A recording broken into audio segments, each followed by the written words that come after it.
All right, let's see where we are. The atom itself has three primary structures. One has a positive charge, one has a neutral charge, and one has a negative charge. Which is the one that has a positive charge? Proton. And where is the proton located? In the nucleus. Who else is located in the nucleus? The neutron. And what charge? Neutral. Yeah, that one's easy. And then we have our little rogue wanderer, the electron, which is a negative charge. Electrons can be associated with, I love electrons. I find them kind of fascinating. Electrons can be associated with an atom. Now, in all of the pictures that we see, we've got the nucleus, and all of the pictures being two-dimensional looks like the electrons are circulating like planets around the sun. That's not how they do it. They're in a cloud. They're in a cloud. And sometimes more will be here, sometimes more will be here. And the more electrons I have gathered in an area, the more negative that area is. Here's what I think about electrons in my mind. So in the summertime, they're not so big here, but up north, oh Lord. I don't know what y'all call them here. We call them noceums. And so you're just like, it's a beautiful day, and I'm just walking, And suddenly you're like, and there's all these tiny little black bugs that you have just walked into a huge cloud. Love bugs. Not love bugs, we're Gnats. talking, is that what you call them, gnats? Yeah. We call them up north in Canada, we call them noceums. No see. Oh, I get it. Because you don't see Oh, them. don't see them. You don't see them until you walk into the cloud of them. That's Yeah, but we actually do call them noceums. That's a Google thing. You can look it up. When you walk into that cloud of noceums, your body is now the nucleus and they are the electron cloud. The other thing about electrons is they can, unlike our protons and neutrons typically, protons and neutrons, for all of our purposes, have to be in the nucleus. We can have free electrons that are just out floating around all by themselves. And it's these free electrons that allow us to scoop up, get excited, and have lightning. Lightning is just a scooping of free electrons, getting them super excited, and then discharging them towards a positive. Literally no different. Imagine there's a fog, and the fog is made of electrons, and I'm now walking through the fog. And you can see the fog swirling around me, and it's accumulating, and now they're getting excited because my overall charge is positive. Positive and negative, what do opposites do? So now I'm scooping up all of these electrons. I'm scooping them up and they're all over me now. And then, now my charge has turned negative. So what happens when I touch something positive? It discharges and I get a shock. And sometimes you might even see a little spark. Those are free electrons. Excellent. We have three different kinds of bonds that we're going to talk about. Let's just see how far we can go. There's one kind of bond where one atom is going to donate an electron and the other atom is going to pick it up. That changes the charges and causes them to be attractive to each other. Does anyone know what this donation and recipient bond is called? Covalent bond. Other one. Ionic bond. Because if I gain or lose an electron, and now I have a different number of electrons, because ultimately what happens is I have the same number of protons, neutrons, and electrons. That's normal. But if I lose an electron, or I gain an electron, and that charge changes my charge, that is now referred to as an ion. I know you haven't gone into your suffixes yet, but the suffix pertaining to is "ic." Ion, ic. a bond pertaining to ions. A covalent bond is a bond, but that's where sharing is caring. That's where we have them kind of come together, and they don't fully donate and they don't fully receive. They're just holding hands. They're holding little electron hands. And the way that I remember it is I say sharing is caring and caring is covalent. Sharing is caring, caring is covalent. The third one is a hydrogen bond, which is a little more complex because it's actually a makeup of a bunch of other bonds. But it's important because it's what gives water its slippery properties. It's the hydrogen bond that allows water to exist in all three states of matter. The three states of matter are a gas. An example of that would be oxygen, carbon dioxide. In veterinary medicine, we use oxygen. We also use gas inhalation anesthesia.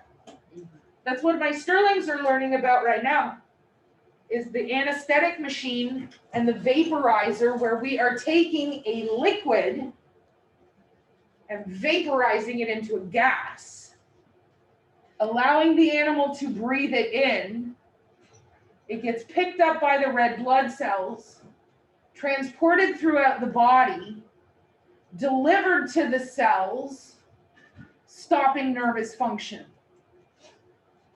And without aesthesia, feeling, or sensation. Anesthesia without feeling or sensation. Liquid, water. That's the easiest one. Or a few, what I like to call them burpers. What is In my house, although again, I'm gonna get in trouble someday because this is being recorded, but hey, it's fine. Believe it or not, I am drinking age. I know it's hard to believe, you know, you're gonna card me every day. Shut up, just give me this one. Just give it to me. So I have two nieces and a nephew. And when they were little, when I go to because my mom and my dad live here in Texas, along with my two sisters, and I go to my mom and my dad's house, and we'd say when they were little, although honestly, I still boss them around now. They're good kids. But I go, my nephew's name is Will. I go, oh, Will, go get Auntie Kat a blue soda. And he'd tootle off to the garage because my dad's has a special fridge, soda fridge in the garage. And so Will would go over and he'd go grab, in the real world, I go by Cat. And so he'd go get Auntie Cat a blue soda. But they knew the blue sodas were not kid sodas. Can't have a sip of the blue soda. It's a beer. And so I just call them burpers. this one now? So hard because I didn't. Some Bud Sprites. It's burper. Liquid. One of my favorite kinds of liquid. My grandma used to tell me my ice cubes are dry. Oh yeah, my grand used to say the same thing. My ice cubes are dry. My ice cubes are dry. Mhm. That's so funny. My There you grand go. said the exact same thing. And you'd have to go, or Yeah, my, refill it. it was more my gramps than my grand. He'd say my ice cubes are dry. And here's a child, you know, you all are fetuses and it would be complete, like CPS would be called on your parents now. But that was one of the things children of my age knew how to pour a highball. I mean, I come learned that on. too, you know. We knew. Mhm.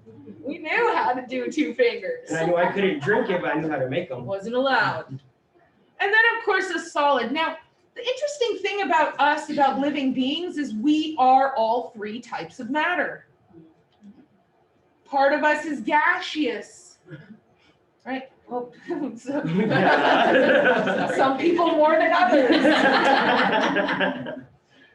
You have gas in your lungs, gas exchange. You have the gas product of the fermentation in your gut. We have liquid. Blood is a liquid tissue. The kidneys filter water and toxins, releasing the toxins in your urine.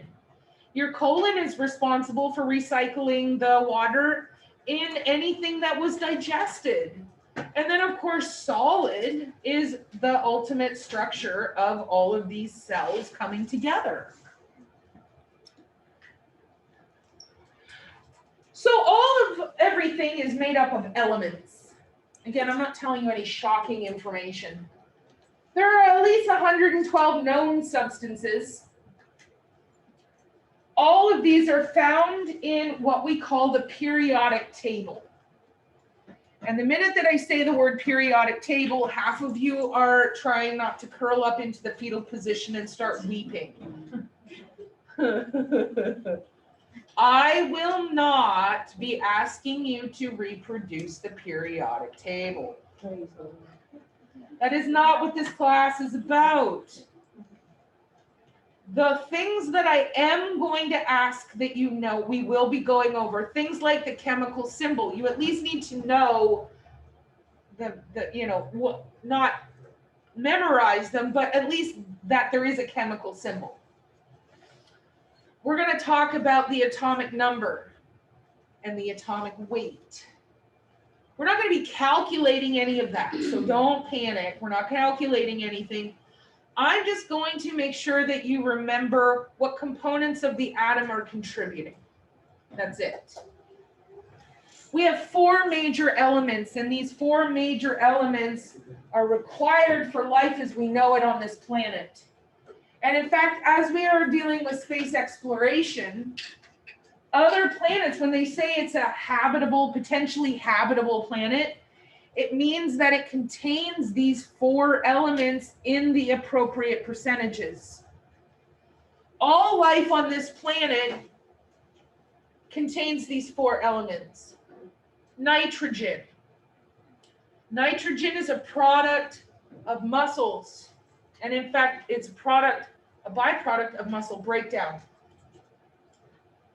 When you eat that delicious filet mignon, most meat contains about 16% nitrogen. You have to write that down. It's just so you've heard it before.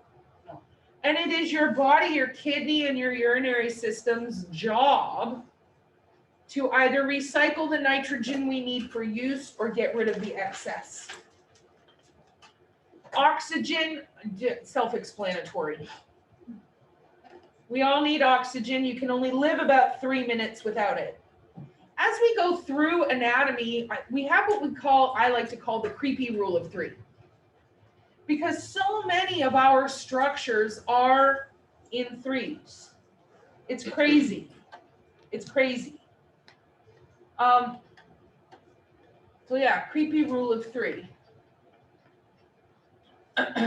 You have 3 weeks without eating, 3 days without drinking, 3 minutes without breathing before you have irreparable damage. What do we need? On the, where it says 2 additional elements are what? I can't read them. Oh, 2 more are, this is where I find it kind of infuriating. They've got 2 elements on the periodic table, but they're known not to exist. Above that one. They're hypothetical. So basically, you guys are writing all of this down word for word. From this slide, the main things I need you to just take away is that we have elements that come together to make up structures, and our 4 major elements are nitrogen, oxygen, carbon, and hydrogen. Obviously, oxygen and hydrogen come together to make what? What's the main thing? Yeah, water. We are water-based beings. In fact, about 70–80%, well, no, I'd say a little less than that. 65% of our whole makeup is water. And then carbon. A lot of the molecular structures that make us up are carbon-based. And in fact, a lot of the nutrients that we take in are also carbon-based. For example, fats. fats and fatty acids have a carbon backbone chain, and depending on where and how many double bonds we have determines how does your body use that nutrient. Talk about that next term. I'm so excited. I love it. So those are our 4 major elements. There's what the periodic table is in case you forgot what it looks like. Yeah. So I have I call him my stepson. He's my significant other's kid. Has a best friend who was going to school. I don't know where he is now, but he was going to school to do space aeronautic engineering. This kid is the most brilliant, stupid person I've ever met in my entire life. As a pop quiz on their first day of class, they were given a blank periodic table and it had 10 minutes to fill it in its entirety. 10 minutes, pop quiz. Like numbers and all? Yeah, like literally everything. Did he do it?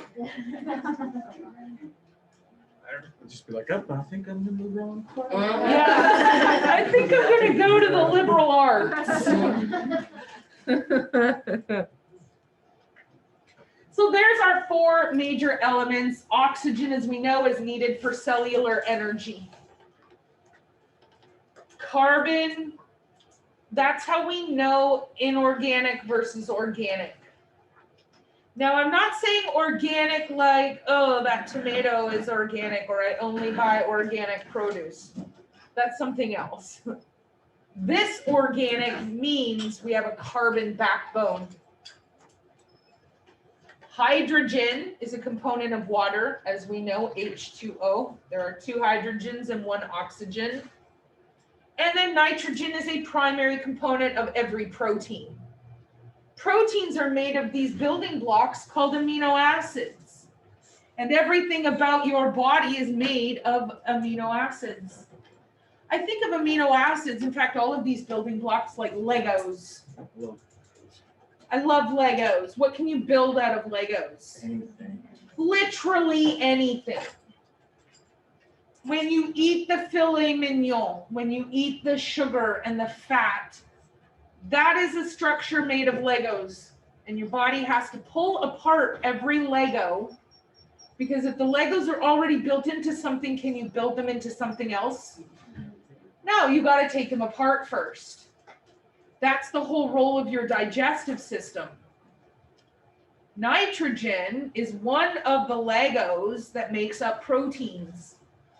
So when we break down these amino acids and this nitrogen, suddenly now we have Legos that can make other muscle tissues and repair fiber damage. Not only that, but we use this nitrogen and these amino acids on a subcellular level. Like, I don't know, DNA, RNA are for what? Amino acids. And that's the blueprint for your body and the instruction manual on how to do literally everything is DNA and RNA. I find all of this fascinating. So these are the 4 things that we need to have a planet that we could inhabit. And if any of these are out of whack percentage-wise, it wipes out life as we know it. Life on our planet is incredibly fragile, and it really is a balance. In fact, so here's a fun little just theory. I love these, I just sit sometimes and think about things. So there's a theory.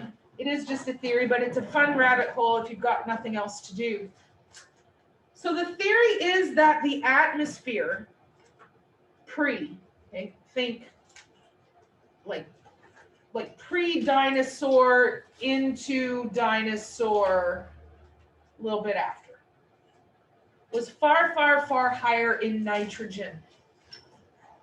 And so the ideal was that the atmosphere was not, now it wasn't that we did not have gravity, but that it was not as oppressive as it is now. And that's what allowed these land mammals and these land, well, not mammals, these land, I guess, reptiles, because they were egg layers for the most part, allowed them to get to these enormous, enormous sizes because they didn't have the fight against gravity that animals today have. If we had something the size of a brontosaurus today, the sheer pressure of gravity would prevent it from being able to move. So how is it that we have these astronomically massive beings? Because the atmosphere was different. And the idea, yes, I know there's, the ice age and the little squirrel with the nut. That's a documentary. But the idea, theory, again, it's a theory, but it's an interesting one, is that there was no meteor that hit, there was no ice age, blah, blah, blah, not the way you're thinking of it, but that we had a massive atmospheric change. And that's what caused them to die out, and it's also what caused the atmospheric changes that altered the gravity, preventing land animals from obtaining that truly massive size. It's an interesting theory. I mean, hey, theory all the same. We have some minor elements. Now, I'm not asking that you frantically write all of these down. I want you to know the four major elements. Know the four majors. As far as these minors, I'm just going to shake your hand and introduce you, because we're going to go into great detail of all of these in nutrition class. Calcium and phosphorus are super uber duper important, not just for bone function, but calcium does so many other things in your body. Blood clotting, nerve transmission, muscle contraction. So it doesn't just build strong bones, it does things like helps you move. And phosphorus is the BFF that allows it to do its job. Potassium is a very important nutrient that is also responsible for nerve transmission. Something, okay, again, I'm gonna try and stop, don't go into the fetal position when I say these words. Sodium, potassium, pump.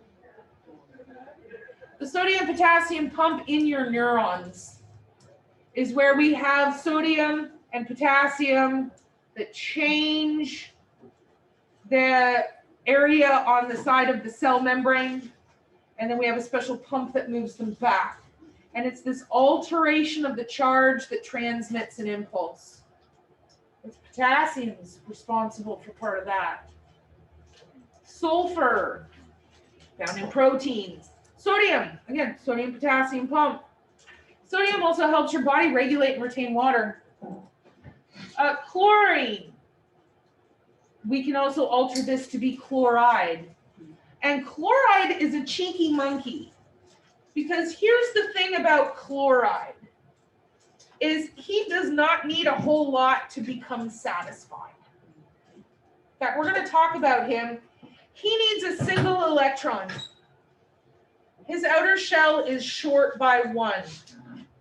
And he can literally just go up to anyone and say like, hey, can I have that extra electron there? You got right there? And they're like, yeah, sure.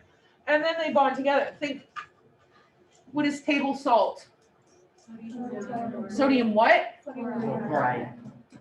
Sodium chloride. Because sodium happens to have an extra 1, and chloride's like, hey, can I have it? Sodium's like, sure thing, no worries. Bam, we're bonded together. And then magnesium is going to be a big component of enzymes. And whenever we use the word enzyme, think of a light switch. An enzyme is something that simply turns stuff on and off. That's all it does. The best way that I remember like the elements is like I'll make jokes about them. So like with potassium, like with my significant other, I would like whenever he'd like piss me off, I'd be like potassium because it's like K, and he'd have to think about it. Or Right. like sodium, like I was gonna tell a salt joke, but nah, or something like stupid stuff like that. That's what helped me memorize it in high school. That's so brilliant because when I teach the sodium potassium pump, I do something very similar where I tell it as a fairy tale. And it's once upon a time in this magic land called Neuron, there was a great wall, the cellular membrane. And there was a village on the outside of the wall. In the village, the people were known as the people of Nah. And there was a village on the inside safety of the wall, and these were happy-go-lucky people called the people of K. And there's an evil witch who comes in and cracks a whip, and everyone gets scared, and there's these little troll proteins, and it's a whole thing. But yeah, stuff like that, people of Nah, and the people of K, potassium and sodium. That's a wonderful way to think about it. These are known as trace elements, and again, don't be furiously writing down this whole list. The few that we are going to be talking about, not right now, but in nutrition, are nutritionally very important. Iron, because it's a major component of the carrying capacity of your red blood cells. It's also how I prove that Iron Man should have been a woman.